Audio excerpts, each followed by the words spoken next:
नमस्ते दोस्तों, स्वागत है आपका हमारे चैनल हस्तल वेदा पर। क्या आपने कभी गहराई से खुद से यह सवाल पूछा है कि आखिर हम सुबह से रात तक किसके पीछे इतनी बेतहाशा दौड़ लगा रहे हैं? ये सुबह की अलार्म वाली भागदौड़, दिन भर की डेडलाइंस का तनाव और रात को बिस्तर पर लेटते ही महसूस होने वाला वो खालीपन और अधूरापन। ऐसा लगता है जैसे हमारी पूरी जिंदगी एक ऐसी अंतहीन रेस बन चुकी है जिसकी फिनिश लाइन का कोई अता पता ही नहीं है और हम बस बिना सोचे समझे भागे जा रहे हैं। अगर आप भी इस शोर शराबे से भरी और भागती हुई दुनिया में अंदर से पूरी तरह थक चुके हैं और अपनी रूह के लिए थोड़े से सुकून की तलाश में भटक रहे हैं, तो यकीन मानिए कि आज का ये वीडियो खास तौर पर आपके लिए ही बनाया गया है, क्योंकि यहाँ हम सिर्फ सुनी सुनाई किताबी बातें या किताबी ज्ञान नहीं बांटते, बल्कि हम असल जिंदगी की उलझनों और उसकी गहराई को रूबरू होकर समझने की एक ईमानदार कोशिश करते हैं। आज मैं आपके सामने किसी साधारण कहानी या काल्पनिक किस्से की नहीं, बल्कि एक ऐसे अटल और प्राचीन सच की बात करूंगा जो शायद आपकी अब तक की पूरी सोच और धारणाओं की जड़ें हिलाकर रख दे। जरा एक पल रुककर सोचिए, अगर मैं आपसे ये कहूं कि आपकी ये सारी मानसिक टेंशन, ये दिन रात की अंधी भागदौड़ और यहां तक कि आपकी वह तथाकथित सफलता की भूख भी शायद पूरी तरह बेमानी और बेकार है। अगर मैं आपसे कहूं कि असली महानता और ताकत जीतने या दूसरों को पछाड़ने में नहीं, बल्कि चीजों को उनके हाल पर छोड़ देने और सहज हो जाने में है, तो आपको कैसा लगेगा? यह सुनने में पहली बार में बहुत अजीब और तर्कहीन लग सकता है, लेकिन यही वो गहरा और क्रांतिकारी फलसफा है जो हमें एक 2500 साल पुराना महान ग्रंथ सिखाता है, ताओ ते चिंग। यह पवित्र और रहस्यमयी किताब हमें बहुत ही बारीकी से बताती है कि जिसे हम आज जिंदगी समझकर जी रहे हैं, वो महज एक यांत्रिक और रोबोटिक भागती हुई मशीन है, जबकि सच्ची जिंदगी तो उस ठहराव, उस मौन और उस आंतरिक शांति में छिपी हुई है जिसे हम आधुनिकता की दौड़ में अक्सर पूरी तरह नजरअंदाज कर देते हैं। लाओ त्से द्वारा रचित यह महान कृति केवल लॉजिक या दिमाग से नहीं, बल्कि सीधे आपकी आत्मा और दिल से संवाद करती है और आपके उन पुराने जंग लगे विश्वासों को कड़ी चुनौती देती है जिन्हें आप अब तक अपना सबसे बड़ा सच मानते आए हैं। आपको जानकर हैरानी होगी कि लाओ त्से कोई बहुत बड़े राजा, शूरवीर योद्धा या धर्मगुरु नहीं थे, बल्कि वे चीन के एक बेहद साधारण और शांत लाइब्रेरियन थे। लेकिन उनके भीतर सोच का ऐसा अथाह और गहराई भरा समंदर था जिसकी ज्ञानमयी लहरें आज 2500 साल बीत जाने के बाद भी पूरी दुनिया के इंसानों को गहराई से छू रही हैं और उन्हें रास्ता दिखा रही हैं।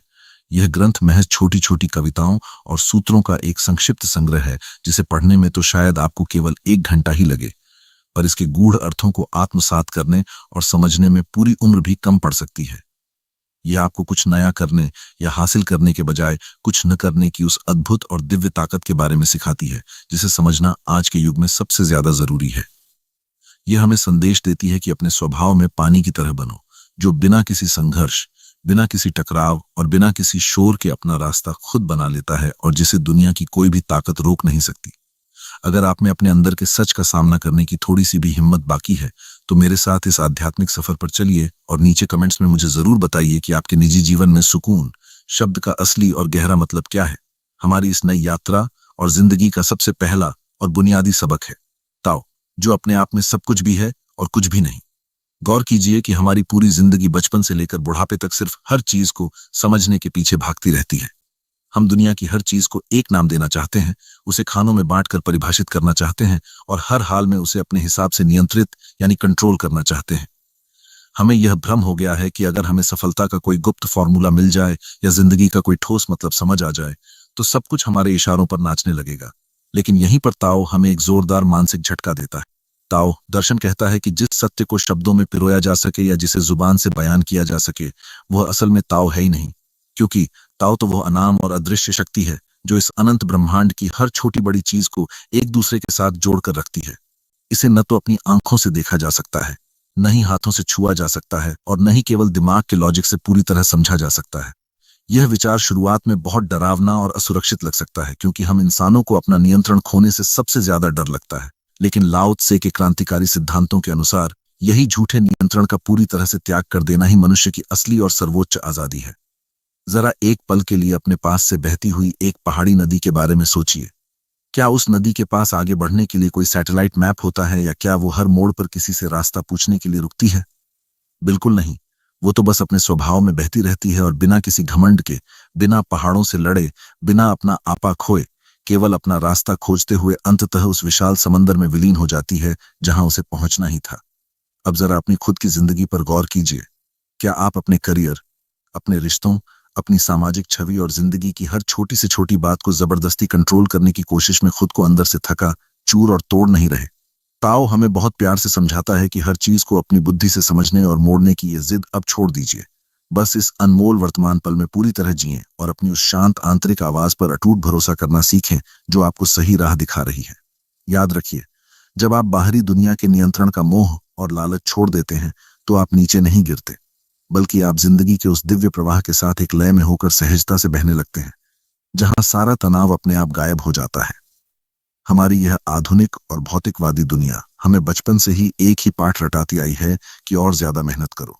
खुद को पूरी तरह झोंक दो, हर पल संघर्ष करो और चाहे कुछ भी हो जाए कभी भी अपनी गति को मत रोको। हमें यह गलतफहमी हो गई है कि दुनिया की हर छोटी बड़ी चीज केवल जबरदस्ती, संघर्ष और अतिरिक्त जोर लगाने से ही हासिल की जा सकती है, फिर चाहे वह बिखरते हुए निजी रिश्ते हों, करियर की कठिन चुनौतियां हों या हमारे अपने भीतर की खोई हुई मानसिक शांति। हम हर वक्त हर घड़ी अपने आसपास के हालात, समाज की उम्मीदों और यहां तक कि अपने ही अस्तित्व के साथ एक युद्ध लड़ रहे हैं, जिसका अंतिम नतीजा केवल जानलेवा तनाव, मानसिक थकान और रूह के भीतर एक बहुत ही गहरा खालीपन होता है। लेकिन ताओ का प्राचीन दर्शन हमें एक बिल्कुल अलग और जादुई मार्ग दिखाता है, जिसे वू वेई यानी बिना किसी कोशिश की कोशिश या अकर्मण्य कर्म कहा जाता है। याद रखिए, यह किसी भी प्रकार का आलस या कामचोरी नहीं है, बल्कि यह प्रकृति के नियमों के साथ तालमेल बिठाकर जीने का ब्रह्मांड में सबसे समझदार और संतुलित तरीका है। जैसे जब एक भयंकर चक्रवाती तूफान आता है तो एक बहुत ही मजबूत और विशाल ओक का पेड़ अपनी अकड़ और अहंकार में हवा से मुकाबला करता है, झुकता नहीं है और अंततः जड़ से उखड़कर टूट जाता है। वहीं दूसरी ओर एक बहुत ही लचीला और कोमल बांस का पेड़ हवा के झोंकों के साथ झुक जाता है, तूफान को अपने ऊपर से शांति से गुजरने देता है और पूरी तरह सुरक्षित बच जाता है। यही लचीलापन ही असल में दुनिया की सबसे बड़ी ताकत है। अपनी जिंदगी को जबरदस्ती धक्का देने और उसे मोड़ने की कोशिश करने के बजाय उसके स्वाभाविक प्रवाह के साथ बहना सीखिए। ठीक उसी धैर्यवान किसान की तरह जो सही समय पर बीज बोता है, उसे पानी देता है और फिर मौन होकर प्रकृति के जादू का इंतजार करता है, क्योंकि वो अच्छी तरह जानता है कि जबरदस्ती मिट्टी खोदने या पौधों को खींचने से फसल कभी समय से पहले नहीं उगती। जिस दिन आप अपने जीवन की हर छोटी बड़ी घटना को अपने हिसाब से तुरंत ठीक करने की अपनी पुरानी और थका देने वाली आदत को पूरी तरह त्याग देंगे, आपको अचानक ये दिव्य एहसास होगा कि आपकी आधी से ज्यादा परेशानियां तो सिर्फ आपकी अपनी इसी जबरदस्ती और नियंत्रण की चाहत की ही देन थी। इसके बाद हमारा अगला महत्वपूर्ण पड़ाव आता है सादगी या सरलता की उस असली और जादुई ताकत को समझना, जिसे हम आधुनिकता की चकाचौंध में भूल चुके हैं। आज गौर कीजिए कि हमारा घर, हमारा महंगा मोबाइल और हमारा कीमती दिमाग केवल फालतू सामान, सूचनाओं के बोझ और कभी न खत्म होने वाली अंतहीन इच्छाओं के कचरे से लबालब भरा हुआ है, क्योंकि हमें यह भ्रम पाल रखा है कि जितना और ज्यादा हमारे पास होगा हम उतने ही ज्यादा सुखी और सफल कहलाएंगे। लेकिन हकीकत यह है कि यह ज्यादा की भूख कभी भी पूरी नहीं होती और हम जाने अनजाने में अपनी ही चीजों के मालिक बनने के बजाय धीरे धीरे उन चीजों के गुलाम बनते चले जाते हैं। लाओ त्से का बहुत ही गहरा सूत्र कहता है कि जिसके पास बाहरी तौर पर सबसे कम है, असल में आंतरिक रूप से उसके पास ही ब्रह्मांड का सब कुछ है। ये सादगी कोई गरीबी या मजबूरी नहीं है, बल्कि यह एक बहुत ही जागरूक और समझदारी से भरा हुआ सचेत चुनाव है। जैसे एक मिट्टी के घड़े या एक आलीशान कमरे की असली उपयोगिता और कीमत उसकी बाहरी मिट्टी या उसकी चार दीवारी के ठोसपन में नहीं, बल्कि उसके अंदर की उस खाली जगह में छिपी होती है जो उसे काम के लायक बनाती है। ठीक वैसे ही आपका मन भी एक दिव्य घड़े की तरह है। अगर वह पहले से ही पुरानी चिंताओं, अनचाहे डर और दूसरों से तुलना के जहर से भरा रहेगा, तो उसमें नई शांति, सच्ची खुशी और प्यार के फूलों के लिए कोई जगह बाकी नहीं बचेगी। ताओ हमें हर क्षण अपने मन को हल्का करने, उसे खाली करने और अनावश्यक इच्छाओं व बोझिल विचारों के भारी गट्ठर को उतार फेंकने की प्रेरणा देता है। सादगी के इस मार्ग को अपनाना आज की इस दिखावे वाली दुनिया के बिल्कुल खिलाफ चलने जैसा चुनौतीपूर्ण कार्य है, जिसके लिए बहुत बड़े साहस और जिगर की जरूरत होती है। लेकिन जब आप एक बार इस निस्वार्थ मार्ग पर चलना शुरू करते हैं, तो आपको महसूस होता है कि असली और टिकाऊ खुशी किसी करोड़ों की कार या पद में नहीं, बल्कि एक प्याली गर्म चाय का आनंद लेने, शाम के डूबते हुए शांत आसमान को निहारने या किसी अपने प्रियजन के साथ बिना किसी स्वार्थ के खामोशी में बैठने जैसे छोटे और अनमोल पलों में ही असल में छिपी हुई थी। ये सादगी आपसे आपकी खुशियां छीनती नहीं है, बल्कि आपको आपके उस असली और शांत स्वरूप से रूबरू मिलवाती है, जिसे आपने बरसों पहले कहीं खो दिया था। जिंदगी के चौथे सबक में हम उस रहस्यमयी और गहरे विरोधाभास को समझते हैं जो हमारी पूरी समझ को उलट कर रख देता है। ये सच कि अक्सर जिसे हम दुनिया की नजरों में कमजोरी मानते आए हैं, वही असल में हमारी सबसे बड़ी और छिपी हुई ताकत साबित होती है। एक ऐसे व्यक्ति की कल्पना कीजिए जिसने अपना पूरा जीवन पत्थर की तरह मजबूत बनने, कभी न झुकने और हमेशा सीना तान कर खड़े रहने में खपा दिया, क्योंकि उसे लगता था कि कोमलता हार की निशानी है। लेकिन जब उसकी जिंदगी में मुसीबतों का ऐसा पहाड़ टूटा जिसे वो अपनी ताकत से नहीं हटा सका, तब उसकी वही कठोरता चकनाचूर हो गई और उस अंधेरे वक्त में उसे ये दिव्य एहसास हुआ कि उसे उसकी मर्दानगी या कठोर ताकत ने नहीं, बल्कि उसके भीतर छिपी नम्रता और लचीलेपन ने डूबने से बचाया है। ताओ का दर्शन हमें बार बार यही सिखाता है कि अपने स्वभाव को पानी की तरह बनाओ, जिसे न तो कोई मुट्ठी में कैद कर सकता है और न ही कोई जंजीरों में जकड़ सकता है। लेकिन वही पानी अपनी निरंतर कोमलता और धैर्य से दुनिया की सबसे कठोर चट्टानों के सीने को चीरकर अपना रास्ता खुद बना लेता है। जब हम अहंकार की जिद पर अड़ जाते हैं तो हमारे टूटने का खतरा हर पल बना रहता है, पर सही समय पर झुकना हमें न केवल बड़े विनाश से बचाता है बल्कि हमें विकास के पथ पर और आगे भी ले जाता है। ये बात सुनने में बहुत अजीब लग सकती है कि दुनिया के सामने हार मान लेना ही कभी कभी जीवन की सबसे शानदार जीत होती है। जैसे किसी से बदला लेने की आग में जलने के बजाय उसे माफ कर देना असली मर्दानगी है, या हर बेकार की टक्कर में खुद को उलझाने के बजाय समझदारी से पीछे हट जाना ही श्रेष्ठता है। जब आप किसी तीखी बहस के बीच अचानक चुप हो जाते हैं तो बाहरी दुनिया उसे आपकी हार या कायरता समझ सकती है, पर असल में वो आपके अपने बेकाबू क्रोध और इंद्रियों पर मिली एक महान आंतरिक विजय होती है। इसके बाद 5वें सबक में हम उन अंतहीन इच्छाओं के उस मायावी जाल को पहचानते हैं जिसने हमें बचपन के उस एक छोटे से गुब्बारे वाली निस्वार्थ और सरल खुशी से मीलों दूर कर दिया है और आज हमें बड़ी बड़ी लग्जरी गाड़ियों, करोड़ों के बैंक बैलेंस और लाखों सोशल मीडिया फॉलोअर्स की एक ऐसी अंधी दौड़ में फंसा दिया है जिसका कोई और छोर नहीं है। लाओ त्से बहुत ही स्पष्ट शब्दों में चेतावनी देते हैं कि आपके पास जितनी कम इच्छाएं होंगी, आपके जीवन में उतनी ही अधिक और गहरी शांति का वास होगा, क्योंकि मानवीय इच्छाएं उस रेगिस्तानी मृग तृष्णा या उस दौड़ की तरह हैं जो कभी खत्म नहीं होती। जैसे ही एक इच्छा पूरी होती है, मन के भीतर दूसरी नई इच्छा फन फैलाकर तैयार खड़ी हो जाती है। ताओ यह कतई नहीं कहता कि आप कुछ भी मत चाहो या सन्यासी बन जाओ, बल्कि वह हमें केवल अपनी बुनियादी जरूरत और अंधे लालच के बीच के उस महीन फर्क को पहचानना सिखाता है, क्योंकि हर भौतिक चीज के पीछे पागलों की तरह भागने की इस आत्मघाती प्रक्रिया में हम अपनी सबसे कीमती आध्यात्मिक पूंजी यानी मानसिक शांति को हमेशा के लिए खो देते हैं। असल में सच्ची स्वाधीनता और अमीरी उसी दिन हासिल होती है जब हम जो कुछ भी आज हमारे पास वर्तमान में उपलब्ध है उसी में पूरी तरह तृप्त और शांत होना सीख जाते हैं। अंत में छठा सबक हमें नेतृत्व या लीडरशिप की एक ऐसी अनोखी और क्रांतिकारी परिभाषा देता है जो आधुनिक मैनेजमेंट के सिद्धांतों को बौना कर देती है। जहां आज की शोर शराबे वाली दुनिया केवल आदेश देने वाले, चिल्लाने वाले और खुद को बड़ा दिखाने वाले को लीडर मानती है, वहीं ताओ के महान दर्शन के अनुसार सबसे महान और प्रभावशाली लीडर वो है जिसकी मौजूदगी का जरा सा शोर या एहसास तक लोगों को महसूस न हो। एक सच्चा लीडर उस कुशल माली की तरह होता है जो कभी भी पौधे को जबरदस्ती ऊपर की ओर खींचकर बड़ा करने की बेवकूफी नहीं करता, बल्कि वह तो सिर्फ सही मिट्टी, पर्याप्त पानी और धूप का वातावरण तैयार करता है ताकि वह पौधा अपनी प्राकृतिक गति से खुद ब खुद खिल सके। वो लीडर कभी भी अपनी वाहवाही नहीं लूटता और खुद को बड़ा दिखाने के बजाय चुपचाप दूसरों को उनकी अपनी छिपी हुई आंतरिक ताकत से जोड़ देता है और बिना कोई तानाशाही आदेश दिए बस एक सही दिशा का इशारा भर कर देता है। ताओ का यह महान जीवन दर्शन हमें गहराई से यही सिखाता है कि असली ताकत दूसरों पर अपना अधिकार जमाने या नियंत्रण करने में नहीं है, बल्कि उन्हें निस्वार्थ भाव से ऊपर उठाने और विकसित करने में छिपी है। और जिस पल आप अपने भीतर से लीड करने या बड़ा बनने का वह सूक्ष्म अहंकार पूरी तरह छोड़ देते हैं, ठीक उसी पल आप दुनिया के लिए एक सच्चे, प्रामाणिक और प्रेरणादायक मार्गदर्शक बन जाते हैं।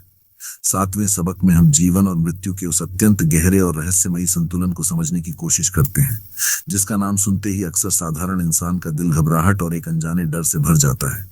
क्योंकि हमने सदियों से मृत्यु को हमेशा एक दुखद अंत, एक गहरे अंधेरे या एक ऐसी खाई के रूप में देखा है जहां सब कुछ हमेशा के लिए खत्म हो जाता है। लेकिन लाओ त्से के महान दर्शन में मृत्यु कोई डरावना साया या भय का विषय नहीं है, बल्कि वह तो स्वयं जीवन का ही एक अनिवार्य और अत्यंत स्वाभाविक हिस्सा है। ठीक उसी तरह जैसे तपती धूप वाले दिन के बाद शीतल रात का आना तय है और जैसे पतझड़ के सूखे पत्तों के गिरने के बाद ही पेड़ पर नई कोमल कोंपलों और पत्तों का आना एक प्राकृतिक चक्र है, वैसे ही ये संपूर्ण जीवन और मृत्यु एक निरंतर चलने वाला ब्रह्मांडीय नृत्य है। एक ऐसा संतुलन जिसे हम अक्सर पूरी तरह स्वीकार करने के बजाय डर के मारे जिंदगी को अपनी मुट्ठियों में कसकर पकड़ने की नाकाम कोशिश में नजरअंदाज कर देते हैं। मृत्यु हमें हर पल ये कठोर सत्य याद दिलाती है कि हमारे द्वारा बनाया गया हर नियंत्रण और हर योजना महज एक मानसिक भ्रम है, और जो कुछ भी इस संसार में जन्मा है उसका एक न एक दिन अंत होना पूरी तरह निश्चित और अटल है। लेकिन ताओ सिखाता है कि इस कड़वे सच को पूरी गहराई से स्वीकार करने में ही मनुष्य की एक अद्भुत और असीमित आजादी छिपी है, क्योंकि जब हम ये जान लेते हैं कि यहाँ कुछ भी हमेशा के लिए टिकने वाला नहीं है, तब हम हर नई सुबह को एक अनमोल तोहफे की तरह जीना शुरू कर देते हैं और जीवन की उन छोटी छोटी मगर कीमती चीजों जैसे एक कप गर्म चाय का सुकून, किसी अनजान का मुस्कुराता हुआ चेहरा या सुबह की ताजी हवा की असली कीमत और अहमियत को समझने लगते हैं। ताओ का स्पष्ट संदेश है कि अपनी मृत्यु के विचार से भागो मत और न ही उससे डरो, बल्कि उसे सदा अपनी चेतना में याद रखो, ताकि तुम अपने वर्तमान के एक एक पल को पूरी सघनता और ईमानदारी के साथ जी सको। इस पूरे आध्यात्मिक सफर के अंत में मैं चाहता हूं कि आप एक पल के लिए ठहरें, अपनी आंखें बंद करें और पूरी ईमानदारी से खुद से ये सवाल पूछें कि क्या आप वाकई वो सार्थक जिंदगी जी रहे हैं जो कुदरत ने खास आपके लिए बनाई है, या फिर आप भी बस उसी दुनिया की अंधी भेड़ चाल, खोखले ट्रेंड्स और दूसरों की उम्मीदों का एक बेजान हिस्सा बनकर रह गए हैं। ताओ ते चिंग कोई साधारण दर्शन की किताब या रटने वाला ज्ञान नहीं है, बल्कि ये एक ऐसा पारदर्शी आईना है जो आपको आपकी रूह की सच्चाई दिखाता है और आपको अंदर तक झकझोर कर ये पूछता है कि क्या आप अपने भीतर की गहराइयों में सच में खुश, संतुष्ट और पूरी तरह आजाद हैं।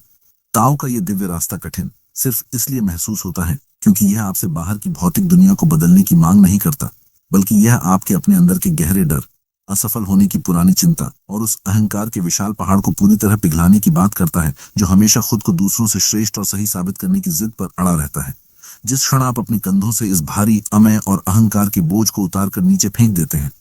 ठीक उसी पल जो नई जिंदगी आपके सामने प्रकट होती है वह अद्भुत रूप से शांत, सरल और अंदर से इतनी मजबूत होती है जिसे दुनिया का कोई भी तूफान हिला नहीं सकता। क्योंकि अब आप हालातों से लड़कर खुद को थका नहीं रहे, बल्कि आप पूरे भरोसे के साथ कुदरत के प्रवाह में बह रहे हैं। अंततः ताओ हमें यह परम सत्य सिखाता है कि यह जिंदगी सुलझाने के लिए कोई जटिल गणितीय समस्या नहीं है, बल्कि यह तो महसूस करने के लिए एक अत्यंत मधुर संगीत है और सहजता से बहने के लिए एक पवित्र नदी है, जहां कोई भी काल्पनिक मंजिल आपसे कहीं दूर नहीं है, बल्कि वह तो इसी खूबसूरत सफर के हर छोटे बड़े कदम और हर सांस में पहले से ही छुपी हुई है। यदि इस चिंतन और लाओ त्से के इन अनमोल विचारों ने आपकी सोच की दिशा को थोड़ा भी प्रभावित किया हो या आपके दिल के किसी कोने को छुआ हो, तो नीचे कमेंट बॉक्स में अपने विचार जरूर साझा करें कि ताओ का कौन सा सबक आपकी अंतरात्मा के सबसे ज्यादा करीब रहा। और अगर आपको लगता है कि ये बातें किसी और के डूबते हुए मन को सहारा दे सकती हैं या किसी की जिंदगी बदल सकती हैं, तो इसे उनके साथ जरूर शेयर करें, क्योंकि ये सत्य जब निस्वार्थ भाव से बांटा जाता है तब ये और भी अधिक प्रखर और खूबसूरत बन जाता है। अब मेरा आपसे आखिरी और सबसे जरूरी सवाल यही है कि इसे केवल दिमाग से समझना काफी नहीं है, बल्कि इसे अपनी हर सांस में महसूस करना जरूरी है। तो क्या आप अपने पुराने ढर्रे को छोड़कर ताओ के इस सरल, सहज और आनंदमयी मार्ग पर मेरे साथ चलने के लिए पूरी तरह तैयार हैं?